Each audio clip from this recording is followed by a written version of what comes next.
Sempat mereda paparan kabut asap di udara Palembang. Jelang malam, ketebalan kabut asap mulai tinggi. Sejumlah hampir seluruh daerah kota Palembang terpapar kabut asap yang intensitasnya mulai pekat ini.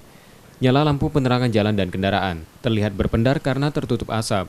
Ditambah menyengatnya bau dari kabut asap kebakaran lahan tersebut. Pekatnya asap dirasakan warga mulai terjadi sejak pukul 21.30. Warga mulai merasakan perih di mata saat berada di luar ruang, serta bau khas terbakar dari asap. Gubernur Sumatera Selatan Herman Deru menegaskan, upaya pemadaman tak berhenti dilakukan baik dari udara dan darat. Ditambah modifikasi cuaca untuk hujan buatan, namun lahan-lahan gambut yang terbakar masih sulit dipadamkan. Alhamdulillah. Pemadaman kebakaran, Pak. Tidak berhenti lagi nih. Tidak berhenti lagi, waterbombing tidak berhenti lagi, TMC. Tahu nggak TMC itu ya?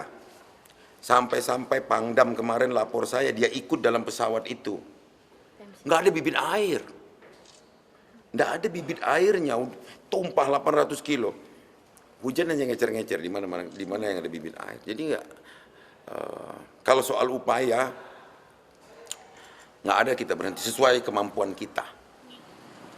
Pekatnya asap juga masih membuat kualitas udara di Palembang di level tidak sehat. Diperkirakan asap bertambah pekat menjelang pagi hari dan bertahan hingga kemunculan matahari.